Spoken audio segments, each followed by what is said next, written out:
Welcome back to a nerd, a teacher, and a hockey player. Thanks for joining us today. I'm Paul. I'm the nerd. I'm Kimber, and I'm the teacher. And I'm Jeff, the hockey player. And Kimber, who do we have next to Jeff? We have Ms. Mia Lee here with us today to talk with us about your ideal client profile and why you need it. Everybody needs an ICP. Mia, welcome. Tell us a little bit about yourself, what you do, and why we think you're the expert on this. Well, I'm Mia with Lee Media Group. So we're a digital marketing and web development agency. I could have walked here. We're in the Garvey Center. I should have walked. I got in my car, but then I drove to the liquor store first, just in case we want to partake in some memories down memory lane. Why am I here? So just like Paul, I started a long time ago in this business wanting to help customers and have organically grown, and we're still here and around and have earned a little extra time in our day to do fun things like this now. Very cool. How do you know Mia, Paul? I've known Mia for a bit. I guess if we do the math, 2/3 of our lives. Mia and I went to high school together. Go Rockets. There might be some stories. There might not be some stories hidden in there that are not appropriate for today's conversation. But you're the marketing person. Let's lead into marketing and ICP and why that's important. So an ICP is your ideal client profile, and that's who do you want to work with and why do you want to work with them? Why is that important? So I've learned some lessons over the many years that I've been doing this. It's very important. Obviously, it's going to help you be successful. It's going to help them be happy, and in turn, help your client be happy as well. So there's a lot of things to take into consideration.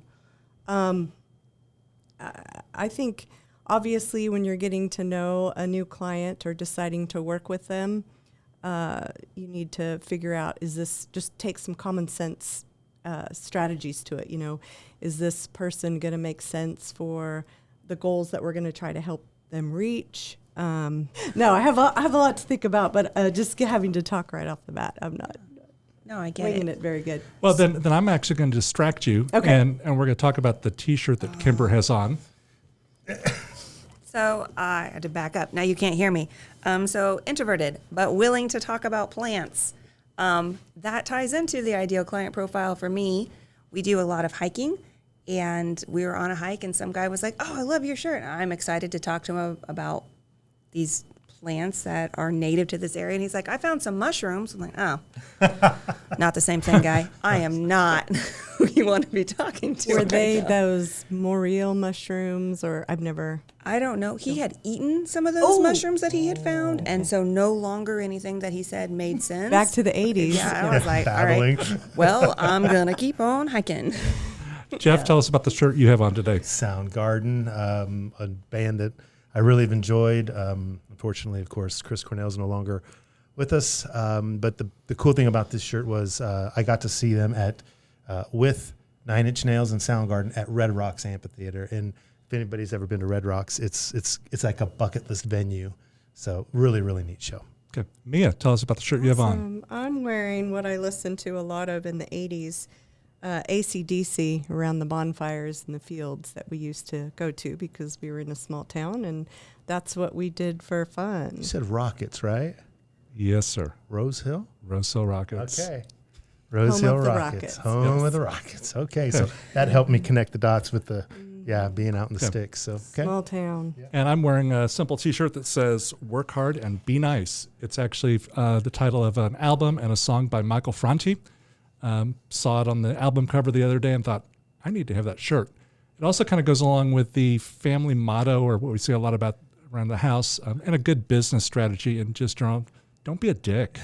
You know, and that's constant. There's so many times that we'll be watching something on TV, on the news or something, and it'll be like, well, this husband was found dead in the bathtub in lye, half rotted, and his wife is suspected for killing him. And I'll look at my wife and go, he didn't follow the rule of don't be a dick. Mm-hmm. I mean, they say everything we need to know in life we learned in kindergarten, right? Mm-hmm. So don't be a dick. Share, play nice. There you go. Agreed. Nice. Now, back to marketing. All right. Now we got that. Okay, so we've got our one-hit wonders versus our long-term partners. Like, is this a lot of money just for the sake of having a lot of money, but I'm not going to be able to do anything else? Or do I want to focus on partnerships? How do you choose? I think over time you figure out what's going to work best for you, which probably is a long-term relationship because that's going to have benefits that keep paying off. I mean, you're going to build trust and have a good time and you get referrals and a lot of things that you won't get with that one-hit wonder.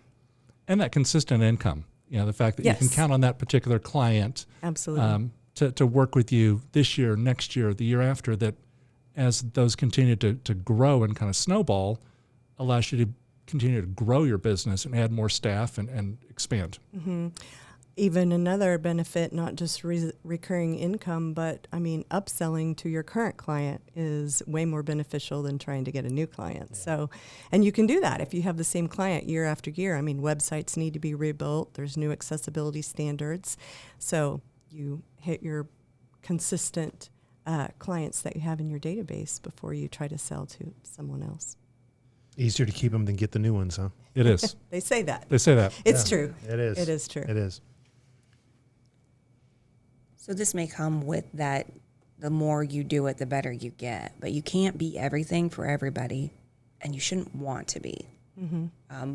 How does that work in marketing? Mm-hmm. And you want all the sales. You want to give 50 people a day to your sales and your business development people. Like, here you go, here you go, here you go. But you want to say yes to everything, especially when you're young in your career and your business and you need the cash or you need to make payroll.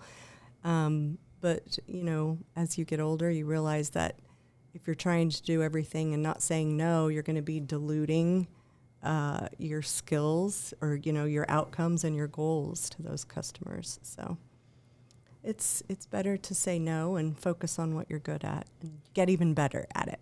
how do you say no? Like, was the first time that you said no to a client, was that terrifying? It is. It's not easy. It's never been easy for me, especially because I started out on my own as my own employee, and I could hardly say no to anything in the beginning. But now when we have meetings with potential clients and we know it's not a good fit, it's a lot easier to say that because it's just harder on the team and everybody when you don't. Are you usually able to figure out it's not a fit in that early on? Yeah, I mean, there's some no-brainers like, what kind of a budget do you have? I don't have a budget. Right. A budget? I don't have a budget. Can you do this on a contingency? Yes. Or will you do it for, the recognition, or whatever. I mean, yeah, no, there are some definite red flags in the beginning. It's kind of common sense, like the don't be a dick, but common sense, are there red flags, have they? I got her. Oh, yeah, thank you. Sorry. You're welcome. The reason it didn't Even go if it's a repeat cuss word? It is. It is. Now, you could have said effing. Oh, yeah. Okay. Unfortunately, there's been some dollar bills in here, so it doesn't really go ka-ching like it used to be. So, and Kimber hasn't figured out how to take the top of it off yet. So, yeah, it's. And the money is going to a good cause. It I'm is. sure. That's what it is. It's cursing for a cause. Yeah. Our last quarter, we had roughly $217 of swearing that went to the Wichita Children's Home. Oh. And this quarter, how many ever swear words we decide to say here and in our large meeting will go to the United Methodist Open Door. Love that. Yeah. That's awesome. Hashtag cursing for a cause. It's a win-win. Yes. Yep. So, and we have one of these in our conference table in our office. So. Okay. I'll just stop by anytime I need to relieve some stress. And Anytime you drop need to off vent, just come by and put some money in the jar and let it go. Oh. Yep. A $5 bill is liberating. Mm-hmm. You can just go to town. How did you learn to say no? Over time. I think it's like Mia said earlier, it depends on where you are in your business's life cycle. Because when you're first starting out and you're trying to make the decision, do I take this client? Do I not take this client? And the difference is, do I make the house payment this month on time or do I make it late? You're a lot more hungry at that point in time. But I think as your business grows, you can be a little bit more selective about who I want to work with, who I don't want to work with. Even to the point of today, we're looking at our existing clients and trying to decide, are you a keeper? Do you fit do you fit our model today as we've grown, or am I in a position now where I need to help you find another IT provider that more fits your needs because you're no longer ideal for me? So I think it's important starting out that you acknowledge that you can't hit your target all the time, because there are times you need to take this one client or this one project in order to make payroll or to make rent. But as you grow, I think you need to kind of step away from the greedy side of it and stop trying to be everything to everybody, and then just decide, this is who I want to be and this is who I want to work with. And if you don't fit, we're going to help you find somebody else, or we're going to say no, or we're going to refer you to somebody else when you call us. Jeff, how do you say no and not burn a bridge? I think part of it is kind of get a little bit of the why behind the what. Hey, you may be you have needs that we probably can't help you with, or are outside of our scope or our expertise. Jeff, it's not you, it's me. It's me. It's not you. It's not you. It's not you, it's me. It's me. It's me. And yeah, that's nice. I've heard that before. But also, I think being able to sometimes maybe say, if you have somebody in mind, to say, you might try brand X or something like that. I mean, at the end of the day, I think you want them to find the service or solution that they're needing. So perhaps it softens it if you can say, that's not quite in our wheelhouse, but I know a company that might be able to help you. So. Yeah, it's great to be able to give referrals, because you're still helping them, even though you can't help them in that same way. I mean, we have another agency that sends referrals to us all the time. It's not right for them, but some of them have worked out great for us, and I really respect that other business owner. So I have a question for both of you, actually. So is there ever a time where the non-ideal client can be a detriment to your business, can potentially create problems in the org? It can be stressful. Paul's going to go off. He's rolling back the quarter. I'll tell you some things. I'm going with, oh, fuck yes, Jeff. Let's just play quarters and bounce them in like we used to. Because it can be a Going back to distraction. Rose Hill Rockets. Huh? It can be a distraction. It can cause stress on your team. If you've got a client that's not a fit, emotionally for your team, it can cause a drain for them. You can lose some of your good players because you've chosen to keep this one shitty client. And let me know if you need a loan. And I got $10. I'm good. Okay. And nobody else on your team wants to work with them. Yeah. We've had clients like that in the past that we've helped find other IT firms, or just have said, hey, this is no longer a fit for us. You need to move on. Because none of our team wanted to go there. Nobody wanted to answer the phone when they call, because they knew what a complete, asshole that particular client was, and it wasn't healthy for the team.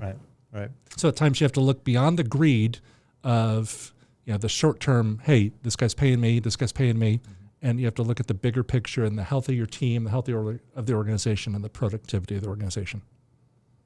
All of those things I agree with. I can only think of a couple stories, but I think a lot of it is common sense when you start out a relationship or a potential relationship. If there are red flags, you should pay attention to them. A couple times I didn't pay attention to them and came back, and we had one red flag where it was a local business owner. He had a food truck and a catering business and wanted us to help him out with some marketing. And so we met with him. His wife came in, and during our first meeting, his wife said, I just want you to know that I had to ban him from his Facebook page because he's such a hothead. That was a red flag I should have listened to, but we didn't. So we did a little work for him. And I'm not sure what set him off, but he left and went out and gave us a 1-star Google rating, mostly towards me.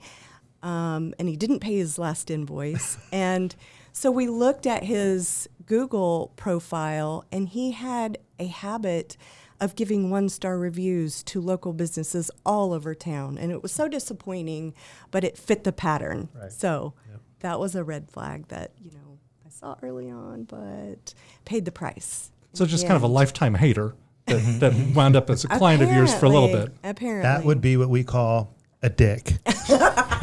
He's an emmer effer. I don't know if I should say it. Can I say it? A motherfucker. Yes! I've wanted to say that for so long. I got this. I feel really good about loaning her here's some just money. a jerk. I mean, and he has beat you that, to it. yeah. Oh, dang it. Just throw It's more so in there. good. It's so Cha-ching, fun. cha-ching. Cha-ching, cha-ching, cha-ching.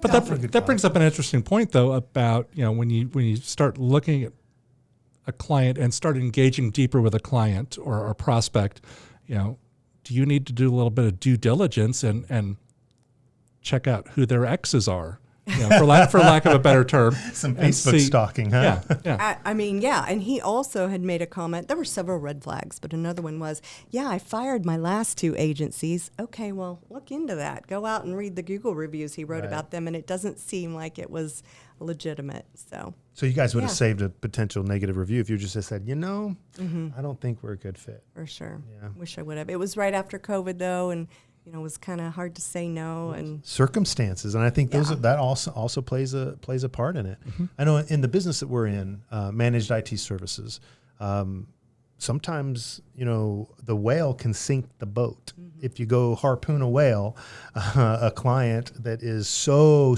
needy that it starts to dominate the team's time, the dollars may not end up being worth the impact it's having on the rest of the clients who've been with you all along. So, in managed IT services, it's important to be able to know. I mean, if we got to get a bigger fucking boat, then fine. But otherwise, it's just fish for salmon, right? Right. Oh, that was an F-bomb. I saw the one quarter. I was like, it's all right. I'll wait for you. Another 75 cent there, Chief. She's brutal. She keeps a ledger. I kind of want to roll things back in the business lifetime. Or let's say, for example, right now, Jeff decided that he was going to start his own IT firm or his own fill-in-the-blank kind of firm. Kimber wants to start a nursery or a greenhouse. How does knowing who their ideal client is help you make wise choices in how you're designing a website, how you're developing, helping them with marketing spend, what media choices they're making? How does knowing who Kimber wants to buy her plants help you? Well, it's imperative, but it has happened many times where they came to us and they would say, we don't know why we want a website. We're not exactly sure who we want to attract. So we go through exercises with the client to help identify your demographics, what behaviors and patterns and interests and age do you think your clients are that would be ideal for you? And especially if you're paying money for digital ads or online ads, you have to target that audience, because if you don't, it's wasted money. All those leads coming in are just going out the door because they weren't even a good fit. So the more time you can plan and spend and really think, a lot of times we end up asking our clients a lot of questions before we get to that point. Who are you trying to sell to? Who's your ideal client? I mean, it's not easy. So, a lot of times people just say, well, anybody, everybody, but it's really not when you think about it. Or it shouldn't be. Yeah. Mm-hmm. Can't be everything for everyone. No, you can't. Got to learn to say no. Damn it. Hey, I thought we saw damn it was like, no? Okay. Troy, I'm going to need a loan. I'll break out my Vegas coin purse. There you go. Very good. Well, we made it all the way through that pretty quick. I'm proud of us. Okay. Did you want to say a curse word so you can throw something in the jar? Oh, sure. When you learn to say no, and this is something I'm still learning to do. Stack of quarters. I got a stack of quarters. Sometimes you have to say, fuck no. And those ones are the ones that you have to say with a smile so that you don't burn the bridge and people don't realize you just said that. But it is one of those things that maturity allows. And that seems kind of intuitive. They're like, oh, you swore at me and that was the mature thing to do? Yes, because I needed you to hear me. There's no coming back, well, maybe I can. No. There's certain things that word can just kind of help make it land right. Yeah, like right there. a no was a no. No is a no. Mia, before we wrap things up, any parting shots or final comments about ideal client profiles and how it helps you market us? I mean, saying no is one of the hardest things to do, but the more you learn how to do it and practice it in the mirror if you need to, I mean, the more you open yourself up to all those yeses and all those opportunities. So you leave room for that. So just think of it that way. Yeah. Great. Thanks for joining us today. This has been a nerd, a teacher, and a hockey player. Thanks for watching. We'll see you next time.